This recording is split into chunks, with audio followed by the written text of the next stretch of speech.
What's going on, everybody? Welcome back to another episode of the Swagcast. Today I'm hella excited. Not only do we have our first pro wrestler on the Swagcast, but it is no other than a former UVM basketball team captain turned pro wrestler, Big Trouble, Ben Bishop. He's also the man that made AEW Rampage important. What's going on, Ben? Well, that's it. You got it. What an intro, Swaggy. I appreciate you. And what an honor to be the first pro wrestler on your channel. Thank you so much for having me. And everything you said was correct. University of Vermont, get him out. Team captain, men's basketball, twice going to the NCAA tournament, as well as the man who raised Rampage's ratings, the highest rating since March. Raised it by 55,000 people. Mystery 55K talking to you guys right now. Thank you again, Swaggy. It's great to be here. Yes, absolutely. I did it. So I'm not gonna lie. I don't watch Rampage. Fridays I take the night off.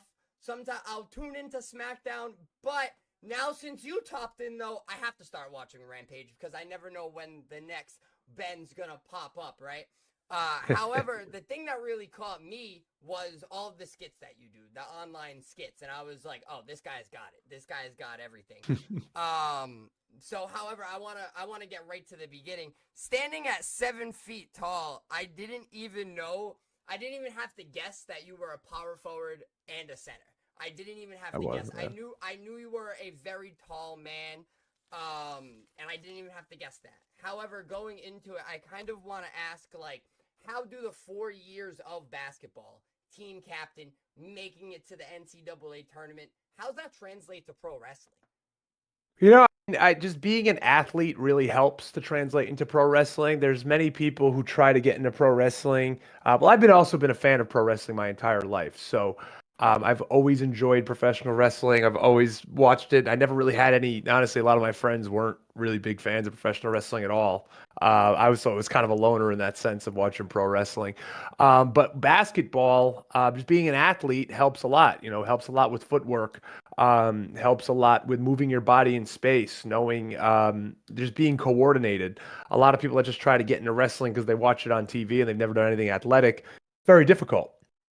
Because you just don't know, you're just not, very few people in this world are just naturally coordinated. You just learn how to play a sport, you become coordinated, you learn more. You learn how, like I always say, just move your body in space. So that's what's really helped with my transition into professional wrestling.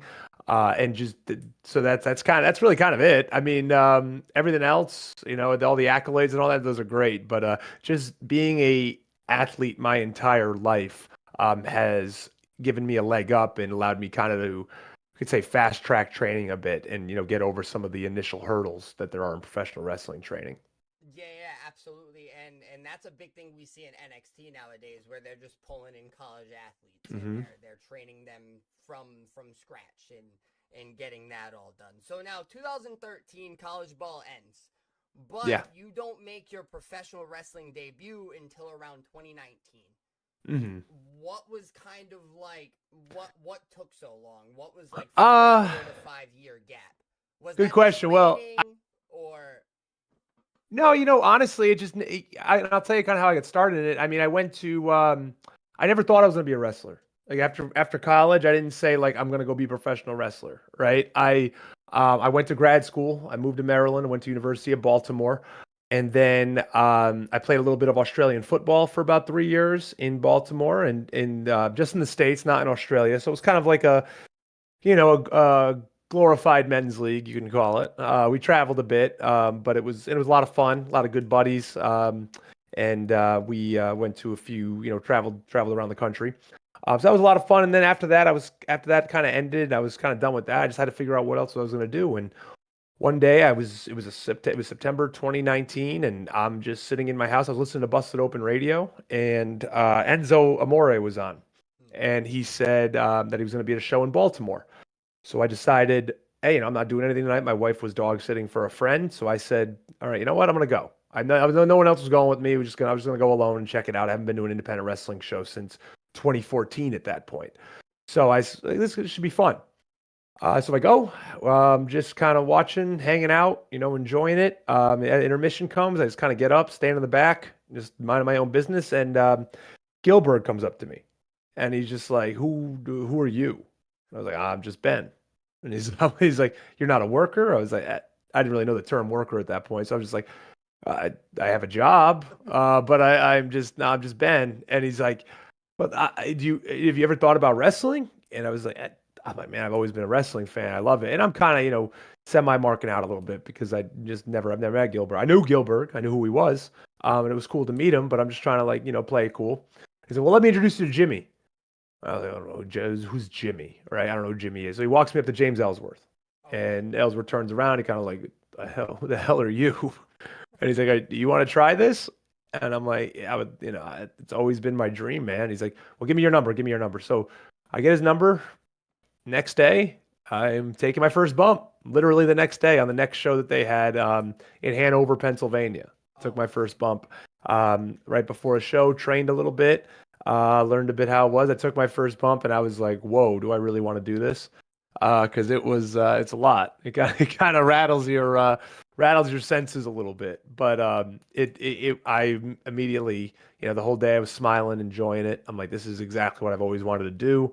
Always wanted to try it, and I was getting to the point. I was 29 at that point, right? So I was getting to the point where I'm just like, it's either put up or shut up, and so you got to give it a shot now. And I'm happy I did. We're here 5 years later, and a lot has happened. You're probably wondering, how does Swaggy stay so energized for these weekly podcasts? Well, here's how I do it: by drinking Don't Lag coffee, and you can get your own Don't Lag coffee right now with my 10% off code. Use Swaggy at don'tlagcoffee.com. That's use Swaggy at don'tlagcoffee.com for 10% off. Now let's get right back into the episode. Yes, a lot's happened. You ran the indies for about 5 years, and now you finally debut on AEW. Their under show, but still AEW, which is the second highest promotion in all of wrestling right now. Some call it the first. However, you are gonna be the guy that makes it the first because you're the 55,000 ratings man. How Well, did how did that come about? The opportunity to yeah. So I worked two AEW dark matches prior in 2021 and 2022, but I was never on AEW TV per se, right? Dark's on YouTube. Still amazing. I'm not downplaying it by any means. Everyone that did it, it was a very good opportunity. But it's not TV, right? So, about a year ago, Swaggy, I started. I was at the point where I'm like, I don't know if I want to do this anymore. Right. So I was just kind of like, this isn't for me. I am not getting where I want to be. I feel like I'm just like hitting a wall. And at that point I was 33 and I'm just like, maybe I just move on with my life, and wrestling was fun and I don't want to do it. So then I actually got Nicky the Good on Twitter. He used to run the wrestling account for Barstool. And they're bringing that back as well. So wrestling is coming back. Great. Brandon Walker is amazing at what he does. Going to do a lot more interviews. So that's coming up soon. But he said to me, do you want to start, like a podcast or start doing something? He's like, I feel like we should like both do something here because like we're both, creative guys. We're both talented guys, but we're not really using our full potential because he saw the potential in me when even I didn't see it. So I'm like, you know what? Yeah, why not? Let's start something new. Let's try and do something. So we started it. We had plans like, hey, let's go to Starcast. Let's just go. Let's pay our way there, and show out there, and network, meet people, all this stuff. So we had that plan. Then he said to me, he's like, you know what we really got to do? Like, we can do this podcast. That's only once a week. What we really need is content. Like, we need more content. We know the podcast. We didn't start the podcast for it to take off and have 1,000 people watching, 10,000 people watching every week. That wasn't our main goal. Our main goal was to keep sharp, be creative, and show our personality. So he's like, well, we can't just do that with one show a week. We got to start making content and doing like videos. And I'm like, all right, well, what can I do here?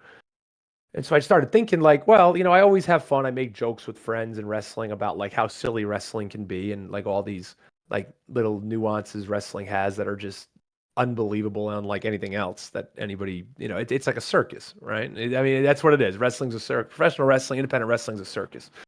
So I decided, I'm like, I'm going to show my personality a little bit. I've always been a creative guy. always thought I was pretty funny. It had some type of humor. People have told me that. So well, let's make some reels. I think reels are the way to go. So I started making these reels, and I just was doing it to pop myself, Swaggy, like, and maybe a few buddies. Like I wasn't doing it thinking it would get to the point that it's gotten and people would like it. I thought I was gonna get heat. Right, with people, I thought people were gonna just say to me like, "Oh, you're exposing the business," or "Oh, you're being a dick," like this, that, or the other. Or, you're making fun of somebody. I'm like, you know what? Then I told myself, heat ain't real. It don't matter. Anybody that's ever gotten ahead has always been a little controversial. So I was like, I gotta, so I was like, I started doing it. I do it. I wasn't doing it every day like I do now. I was doing it maybe 2 or 3 a week, putting some stuff out, seeing what works, seeing what doesn't. Creating these little characters like the Shindy promoter, and just trying to see what could this be an avenue here? And it wasn't like part of my character or anything. It was just like a thing I wanted to do, just to make it almost therapeutic, where it's like this is something that it just makes me tolerate wrestling. So it just started gaining steam, and people started really liking it. And I more than I thought they ever would. I thought people were going to think this is silly, this is stupid, but I wouldn't care. I liked it. So we I people, and eventually it was seen by someone at AEW. I don't know if he wants his name doxed or who reached out to me, so I'm not going to say his name. But I was reached out to somebody. He's like, "Hey, do you want to come and be an enhancement talent or an extra talent?" And I said, "Sure, why not?" I haven't been there in 2 years. I haven't reached out to him. It was out of the blue. I didn't ask to be there, so I went, and it was really cool because the last few times I was there, I always felt like just in the way, right? And almost this time I kind of felt like more part of it. Like, guys were coming up to me being like, love your videos. Like, your videos are so awesome. Like, so funny. I have a few buddies there that I've just met on the independent circuit. Guys like Jameson Ryan, Jack Jameson, all the Bolt and the Iron Savage guys, Boulder and Bronson. Uh, all three really good buddies of mine. Hanging out with them, meeting guys like Ari Davari, Kevin Matthews, who are just like, dude, we love your videos. They're showing me like group texts that they're in, or like they're sharing my videos to each other. And then even like Jeff Jarrett, he saw me walking by and he just said like, "Oh my God, who's that guy?" Like someone who the fuck is that? And they're like, "Oh, that's Ben. You don't know Ben?" So someone's like, "Hey, check out Ben's videos." So he started showing, and Jeff's like started popping. And then I keep hearing people are telling me to this day, Jeff's like talking about me to people back there and like make it like saying like, "Oh my God, these videos are so funny, like so creative." And then you heard on this podcast, I'm going to be on his podcast next week, which I'm really excited about. He's brought me up a few times. So it's like, it kind of just became like a whirlwind. And then the AEW Rampage match happens. And I'm sorry, I'm giving you a long answer, Swaggy, but I'm just kind of No, giving you the go for it, timeline man. here. Then the AEW, and then the match happens. I find out what I'm doing, right? I find I'm working Roderick Strong, one of the best wrestlers in the world, been, one of the top guys for years now, 10, 15 years. And I'm excited to work Roderick. I hear I only got 2 minutes though, right? So it's like, okay, what are we gonna do here? Obviously a lot bigger than Roderick Strong. It's gonna be interesting how we put this together. And it was put together the way it was put together. And I'm not gonna say I agree or disagree with anything, but it was put together the way it was put together. And I said, okay, well, I can either sit here and I can pout and be like, oh, I wish I got more time. That's BS. I should get more time, right? Or I'm like, I can make the most of this and make lemons out of lemonade here. Mm-hmm. So I always, the term in wrestling is always maximize your minutes, right? You want to maximize your minutes to the best of your ability. Uh-huh. And so I'm like, I got to do that. I have a minute and a half, 2 minutes max out there. So I'm like, what can I do? And so I just say like, I know where the hard cam is. I know when it's going to be on me. I know because I've done it before now. So I know kind of having an idea of like when they call your name, even though you're already in the ring, that's your only real time that that camera will be on you. Mm-hmm. And that's it. Like there's no other guarantee that that the camera will be on you, but to show any personality. So I just do some corny pose and turn, and and then the match happens, and what happens, and I'm like, all right, well, what can I do? Like it was what it was, and I said to myself, and I said to Nick, I was talking to him after the match, I'm like, I'm gonna make this match seem like the most important match I've ever had, and I am just going to promote the dog shit out of this match. Mm. And that's what I did all week, talking about it, tweeting about it, most anticipated debut in recent Rampage history, and just nonstop over and over and over and over again, to the point where it's like people, like, oh my God, people are like, I want to tune in now, and then you see what happens, and then the aftermath happens. where I'm like, I gotta keep playing with this. So I make the video with my wife, watching the The reaction. I'm hilarities. I make the highlight video where Mm. it's just the pose like 4 or 5 times and nothing really else. And so, and because I'm like, you just gotta like, I get what this is. Like, I'm not gonna sit here. I'm 7 feet tall and 300 pounds, and I should be treated better. No, it is what it is. Wrestling's silly to begin with. None of it really, not much of it makes sense all the time. So you got to do what you got to do, and you got to take advantage of all that. Mm. And I knew I had 2 minutes. That's it, right? And I'm like, I'm gonna take advantage. I'm gonna fucking milk the shit out of this until I can't milk it anymore. So then it will draw eyes to my channel. I've been making these videos for a year. People will see them and be like, "Holy shit, he's not just like a one-hit wonder. It's not just like the Hawk Tuah girl. Like, yeah, that guy's actually talented and not just has said one line in a video in a viral video. So that's what I wanted people to see. And so like it kind of just started happening and people are noticing and it's really cool getting reached out to by guys I've watched on TV and like, dude, like your content's so good. I love your work, this, that, and the other. And it has nothing to do with the wrestling. Like, I mean, I'll be the first to say it, Swag. I'm not the best wrestler. I'm good. I know what I'm doing. I'm good for a big guy. I'm agile. I'm athletic. I know what to do. I'm not the greatest. I'm not gonna sit here and tell anybody that. But I'm gonna make everybody in that audience remember me. I'm gonna make every single person that watches me. I'm gonna make sure that they're engaged and they know who I am after the show because that's what they're gonna remember. Let's look at guys like Joe Hendry, Mm-hmm. right? You see a guy like him. I bet you 99% of the people that have ever watched a Joe that have ever heard the Joe Hendry song, his theme song, have not watched a Joe Hendry match. I bet you that not because there's a lot of people. And that 1% is still a lot of people that probably watched him wrestle. But the 99% have ever heard that song and now know the face, know Joe Hendry's face, and know that meme.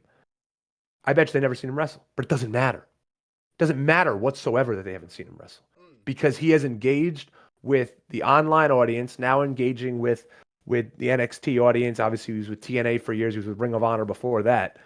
He's so engaging with with people that they don't care about his wrestling. You go down Danhausen's the same thing. No one cares. Everyone's like he's a character. We want to watch him just because he's entertaining, and that's where I want to get at because that's where you're going to get over nowadays. And Yeah. that you see what Matt Cardona is doing. Same thing. He was the first one to really do it in 2011 when he did Z True Long Island Story.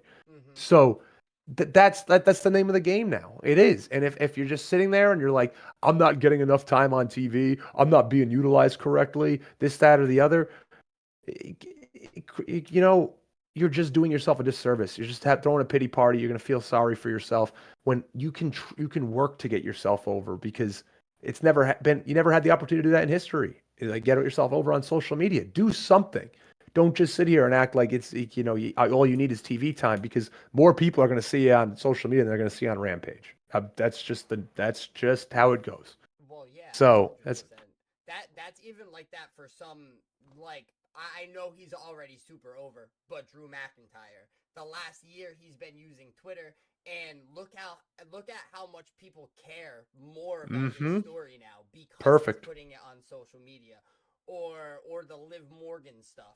It's Yep. all over social media. People care. Like if it hits the social medias, people are gonna care, and that's one thing that I think AEW does very well.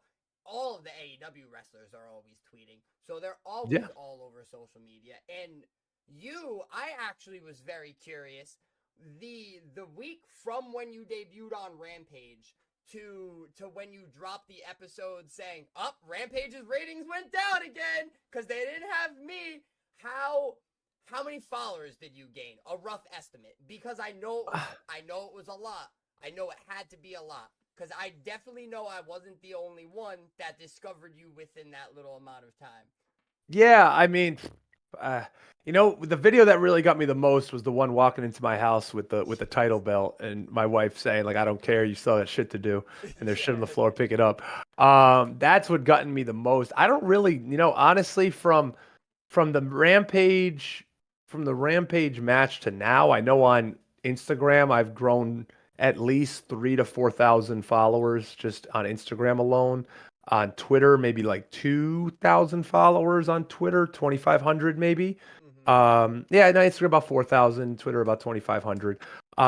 It's it's just it's one of those things is where it's like it's just constantly every day. It's just like more and more and more and more people putting out more content. And Instagram, it's at least Instagram. And Twitter's weird, right? Because Twitter, if you get a few people that have like 500 to a million followers, you get a few of them to retweet it, that your shit's gonna start blowing up, right? Yeah. You're gonna have like the video, the reaction video of my wife has 330,000 views or something. Mm-hmm. But on Instagram really like, and I'm learning this. Nick's that really taught me a lot about this. Instagram rewards consistency. So if you're putting out consistent content and people are engaging with it every day and they're like commenting or sharing it, and all of a sudden Instagram notices and Instagram's like, well, now we're going to put you on the For You page, or now we're going to now you're going to be on more people's feeds. Mm-hmm. It's all about this weird little algorithm. And it's all like, it's just so, it's really a science, honestly. And that's been, and Instagram's really where I've grown the most and grown the fastest. That the video walking into the house with the title belt is now 630,000 plays on Instagram. Mm-hmm. A lot of my videos now, they used to get like, if I was lucky, maybe 1,500 to 2,000 views. Now consistently um, getting to like 9, 10, 11, up to 15,000 views on average. Mm-hmm. So, and that's just like a testament to like, consistency, trying not to miss too many days in between, just trying to get content out no matter what it is, and trying to make it as quality as possible with good titles and good like grabs so people will watch it. People understanding my humor now, to the point where it's like, oh, he's has a new video coming out. Like, all right, well, let's go check his Instagram, see if he's got a new video.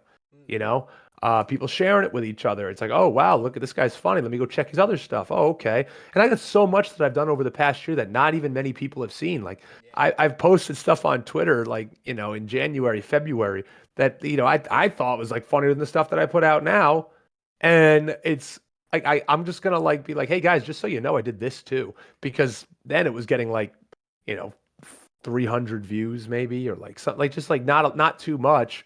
And it's easy to get discouraged there, Swaggy, where you sit there and you're just like, what the hell is this even worth it? I'm like putting time into editing, I'm putting time into, thinking of what I got to do, and Yeah. I'm just like, just gotta stay at it, stay at it, stay at it. I thought about my wife told me that like about what's his name, the comedian Matt Rife, who Yeah. just said like he'd put out stuff on TikTok, every day, and it's like 800 views, 500 views, 600 views, and he's like, ugh, like what the hell, this sucks. And then one day puts one thing out, boom, guy blows up, right? So it's just like and that's the thing, you gotta keep doing it. And as much as it sucks, and as much as it's just like you feel like this is like a dead end, you're like, you never know when you're close to that gold, right? You never know Yeah. when you're like chipping away at it, chipping away at it, chipping away at it, and then it's the one that just gets you there and gets you in the door, and now people are paying attention to you. Mm-hmm. Yeah, well, I trust me, I know exactly what you're saying. As a small creator, Hmm. I've been through it a lot. However, we don't have much time left, so I do have a couple more questions. Please. One of the biggest ones, what's next? Like, what do you really see in the future? Would you take a contract with AEW if NXT came calling? Would you do that? TNA maybe? What do you see the future as?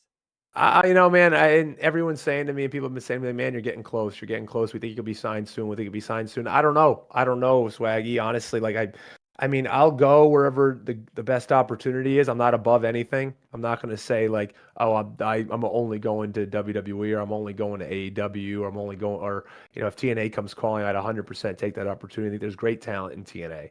I think if TNA had a solid TV deal, I think a lot of people would watch and they'd get a lot more eyeballs on the product. I think there's so much good talent there that and people are just missing it because it is hard to find It is TNA. hard to find. It is, and a lot of people don't have the channel, and that's nothing against them.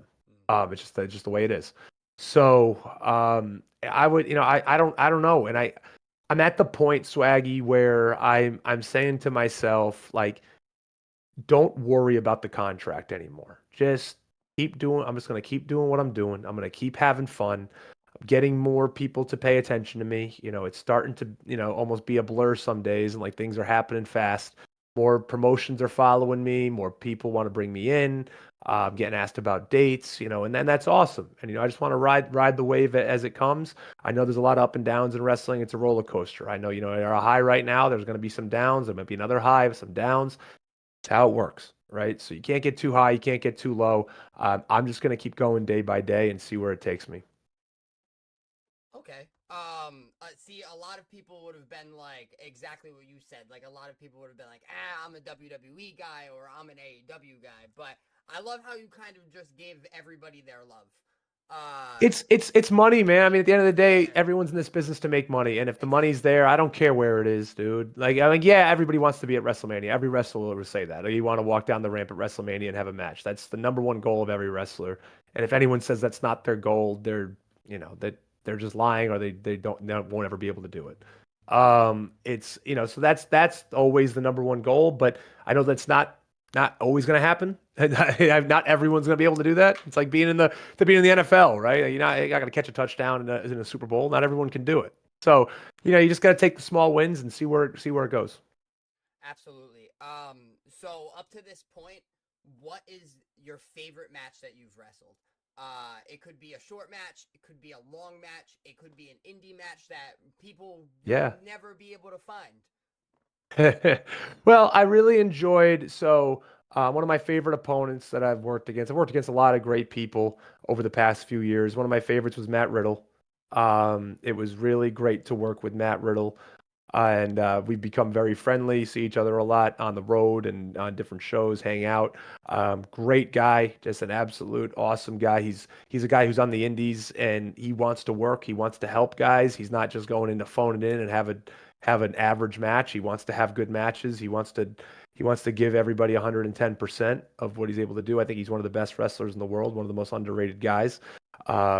And I mean, you're an MMA guy. He's a legit killer. He is a legit killer, but one of the Yeah, nicest guys, one of the nicest guys in the world, I've been and trying to always talk willing to to him help. forever. I'm a big Matt It's hard to Riddle get fan. Matt. It's hard to get Matt, Matt on the line. I yeah, know. it is. It's tough. Matt's always doing something. He's always doing. He's got a lot of stuff going on, a lot of other business ventures going on, and I'm really happy for him. You ever meet him in person though? He's an absolute sweetheart of a guy.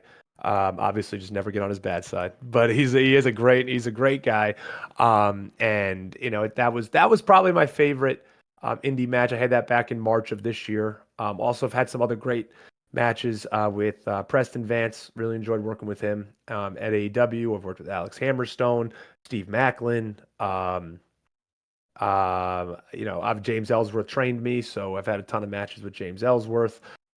So yeah, I go down the list. It's I don't have one that really I say the Riddle one might stand out the most, as a guy who's been on the guy who's kind of been the highest that I've wrestled. hmm But that doesn't mean other matches don't hold the same weight. I've had a lot of great matches, and with a lot of great indie guys too. Wrecking Ball Legursky.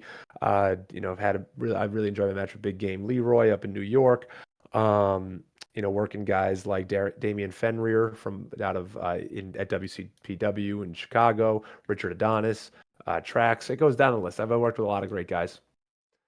Okay, that's awesome. I actually didn't know you wrestled Matt Riddle. I'm gonna have to go on Mhm. YouTube and try to find that one later.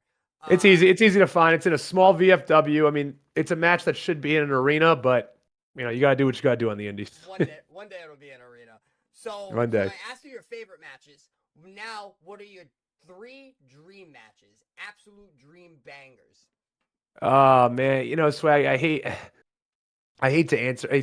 I never think about this, and I never really have like a set answer for like a dream match.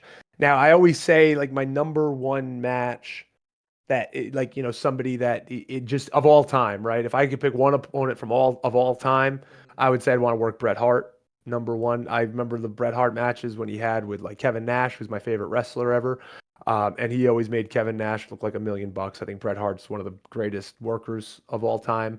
And he knows how to like put together a really good match and make guys look the best that they ever could. So I would say of all time, if I had to pick one guy to work against, it would be Bret Hart.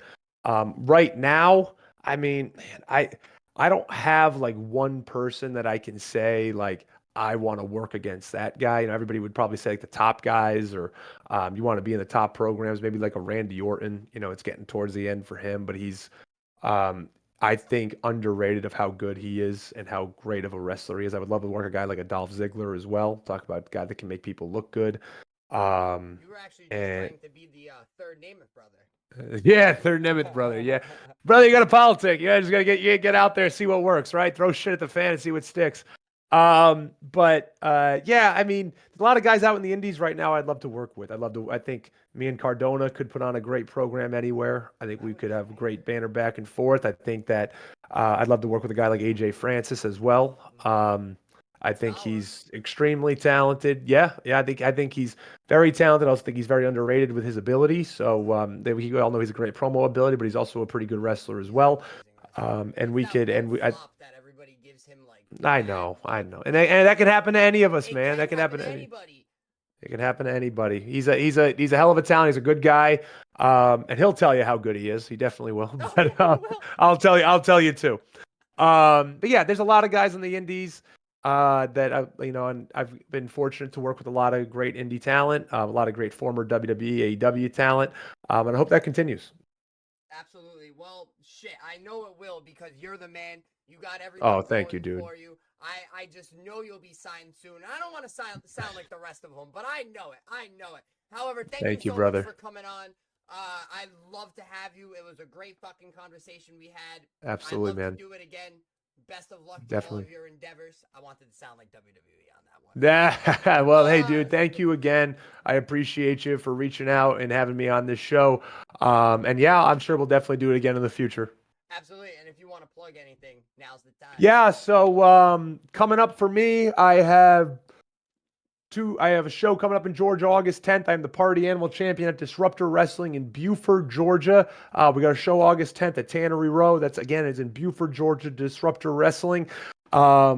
September 21st, Fight Factory Wrestling in Staten Island, New York. It was just announced I will be wrestling Dan Moff for the Fight Factory title. Dan Moff's a Northeast guy. He's been around for a long time, well respected. But hey, I think that title will look better over my bronze shoulder than his. And other than that, Windy City Professional Wrestling, Sycamore, Illinois, September 14th.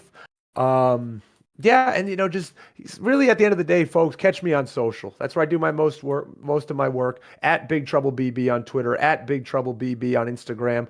I have a TikTok too at Big Trouble BB, and I haven't figured out TikTok yet, so I'm showing my age a bit. But just give me a follow, give me a shout. I engage with everybody as much as I can. Don't be a troll. Don't be a dick. Don't say who. Don't be that guy, right? There's no reason for it. I'll call you out. I'll shit on you. You won't like it. It's, I'm at the end of the day, folks, I'm smarter than a lot of you. And you won't give me, I don't know if you're gonna give me credit for that, but I will go back at you. But I always keep it friendly. Other than that, Swaggy, nothing really else. Nothing really else. I'm done putting myself over.